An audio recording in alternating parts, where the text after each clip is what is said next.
I don't think you should go into the bonding process if you aren't prepared to potentially house them separately.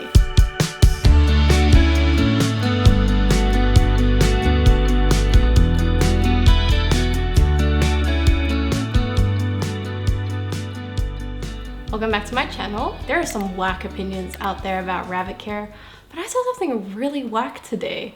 And I was just like, what in the world kind of fear-mongering is this? Because I understand that there's like tons of things to be scared about when you own a rabbit. Obviously, these creatures depend on you for a wonderful, happy life. And everyone has different opinions of how to execute that kind of plan and that way of life. People have opinions about outdoor, indoor, about single rabbits. I don't appreciate people getting berated for sharing their experience or not knowing a certain thing or having a different opinion on rabbit care. I just don't agree with that.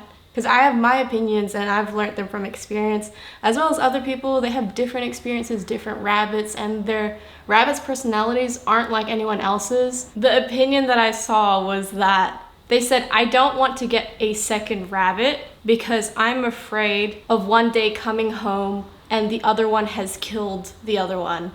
And I was just like, what in the world have I just read? Anyone who's owned more than one rabbit can tell you that is not a fear that people should have. I am very pro get as many rabbits as you can take care of, and that's why I started this channel, to show that it is possible to have multiple rabbits and still have them free roam, still have that life that people think is only possible with a single rabbit. Of course, the typical things go up, like costs for a rabbit, because you're paying for more than one rabbit. While costs do go up, things like your responsibility to take care of that rabbit go a bit lower. What I mean by that is their need for companionship, their enrichment needs go a lot down when they have a partner.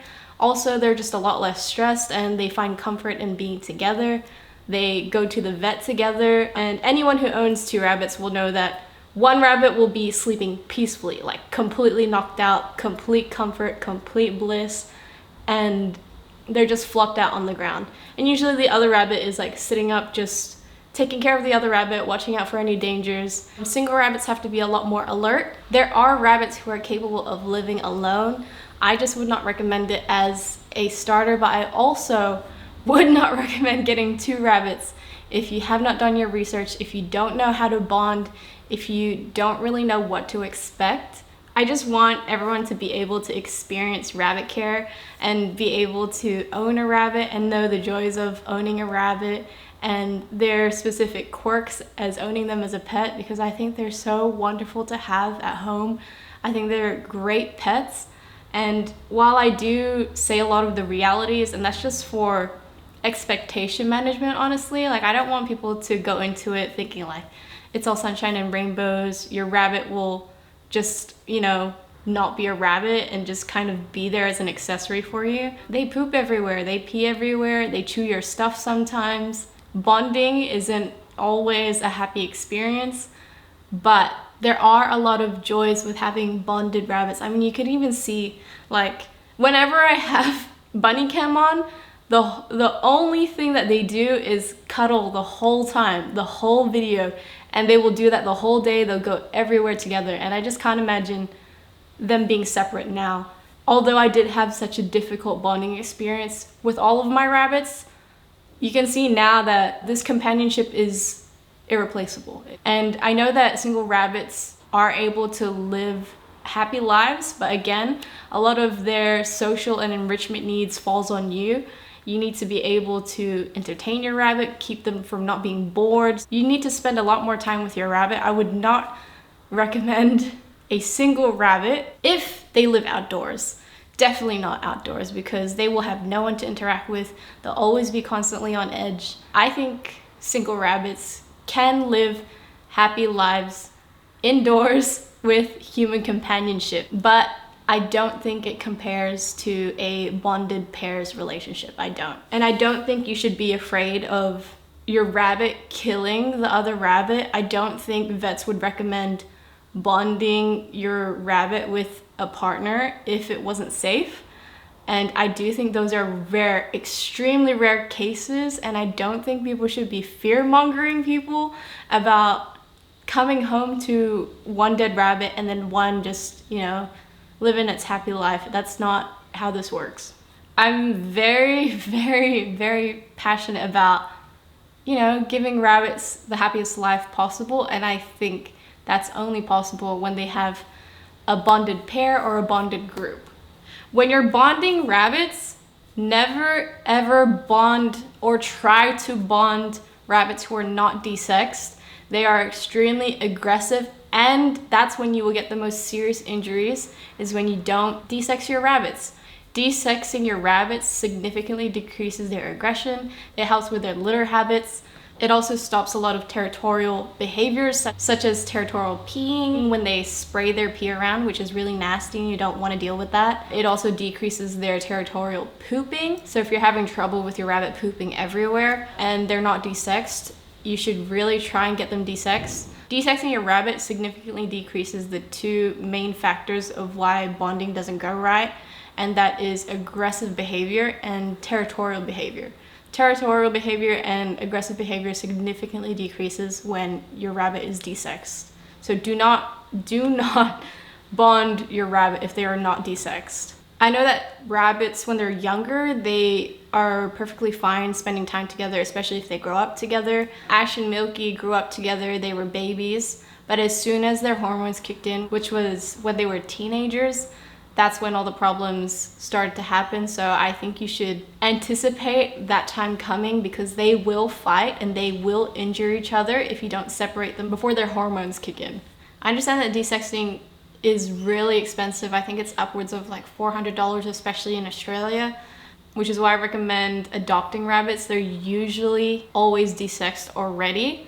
That will help minimize any costs. So if you don't have the rabbits already and you're planning on bonding two separate rabbits, I always recommend adopting, or even trying to adopt a pair that's already bonded. It will save you a lot of headaches, and of course, those two rabbits don't want to be separated. So if you're already looking for a rabbit that is already bonded, that's why I love adopting. Yeah, I just think it's the best way because they're already desexed and some of them already come in bonded pairs. But if you're in the circumstance where you're getting two separate rabbits or you've already got one, I don't think you should go into the bonding process if you aren't prepared to potentially house them separately. If you don't have enough space for two rabbits and you're hoping that they'll be together, I hate to break it to you, but sometimes they just fight and you can never put them back together. Their bond can be seriously damaged when you're trying to bond them, or if not later, if they're already bonded. Rabbits tend to get into fights later on.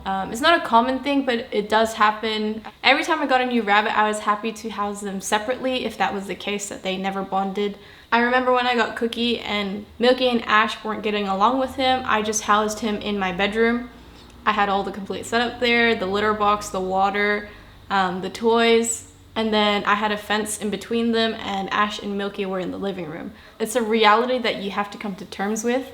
If you can't afford to support both rabbits and like have separate housing, I don't think you should try bonding. I don't think you should try and get another rabbit, and that's just full honesty. Rabbits, majority of the time, I'm gonna emphasize that majority of the time, can be bonded to other rabbits, and they prefer it that way.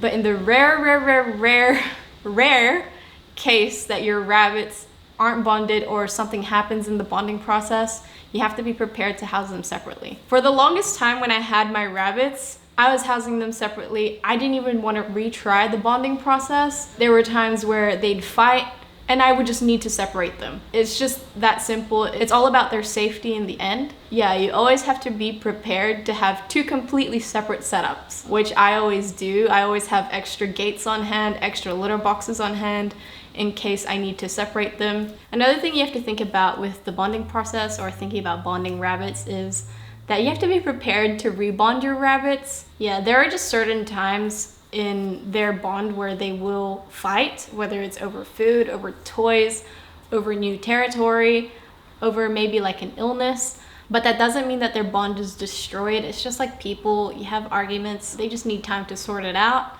Obviously, if your rabbits have injured each other, separate them. Never ever let them fight, especially if they nick each other or wound each other. Separate them. Separate them until they've healed. This might happen in your bonding process where they actually injure each other take a break, separate them, make sure they can't get to each other, but they can still see each other and smell each other. I know this with Milky and Ash. I separated them, but they would still try to fight through the bars. Later on, when I rebonded them, they were fine. Lots of factors really affect their bond that you don't really know about. Cookie just got a surgery and he's been feeling quite unwell lately. The great thing about their bond is that I took Milky and Cookie together to the vet, and they stayed there during his operation, and then after Cookie was recovering, he was put back with Milky, so he was able to be with him while he was recovering. And then I took them home later, and obviously Cookie was a bit drowsy, he just had surgery, and it's also springtime here in Australia. Milky started mounting Cookie while he was still asleep and drowsy, and I was like, I'm not having this. Excuse me, can you, no. Leave him alone. You have to kind of anticipate when they're about to have a fight or a rabbit is potentially feeling unwell and they might lash out. So yeah, I just put a gate in between them so they could see each other, smell each other, and still interact. If Cookie wanted to cuddle, he could do it through the gate. Milky wasn't able to piss him off and like make him lash out. While rabbits can live happy lives with human companionship, I do think a single rabbit is the exception to the rule. I don't think single rabbits can be entirely happy, such as in those moments where I wasn't able to be there. I just had to drop them off for Cookie's surgery. Imagine how terrified Cookie would be by himself. There are certain benefits to having your rabbits together that I can't give them. For instance, I did separate them for that first night, but then I started to see that there was some oozing from Cookie's wound, and the vet said that that was normal, but I did know that Milky is really great at grooming Cookie's face, so I put them back together for that reason alone, because Cookie isn't able to groom his face as well as Milky, and you'll find that with single rabbits as well. They'll have a lot of like gunk in their eyes or things like that because they can't really clean their faces. With more than one rabbit, you'll find that they have really clean eyes, really clean faces, and they're just able to groom each other in areas that they can't reach for themselves. Some problem times to keep an eye out for your rabbits fighting who are already in a bonded pair would be around springtime. Springtime, even though your rabbits are desexed, their hormones will be amped up because it's just their natural biology. They just get really prepared to have babies in spring, so then they'll be very hormonal and territorial, which, as I explained, are the two main reasons why bonding doesn't go successfully. Springtime is one of those times where you should keep an eye out. You may notice that your rabbits are starting to mount each other again, even when they've already been bonded. I know that Milky is going through that right now. He is constantly asserting his dominance. They've been pooping all over the place, even though this is already their territory. I think they're just trying to reclaim it. Another time you should be really cautious of fights is if you introduce your rabbits to a new room. Your rabbits are prone to claiming territory and reasserting their dominance again. The key with bonding your rabbits is to understand your rabbit's behavior. It's usually the very subtly aggressive behaviors that are the issue. It's being proactive and preemptively thinking about what your rabbit will tolerate. For instance, when Cookie was unwell, I decided to separate them because I was just not having it, and he was still recovering from his surgery, so it was best to just separate them. I hope that clears up a lot about bonding. Comment down below any of your bonding tips. Yeah, and if you like this video, please like and subscribe. Bonding is quite a complex process. There's a lot of ins and outs of it that you don't really learn or know about. As a new bunny owner, I know I didn't know any of this until I owned my own rabbits. But yeah, it's a learning process. We're all learning. And I hope that this kind of sheds some light on what to expect a bit more. I think that's what I try to do. I try to manage expectations as much as possible. I put the bad stuff as well as the good stuff out there, just so you get the full picture of rabbit ownership. Milky and Cookie say thank you for watching, and we'll see you in the next video. Bye. I'll take you away to where the sun shines so bright, so bright.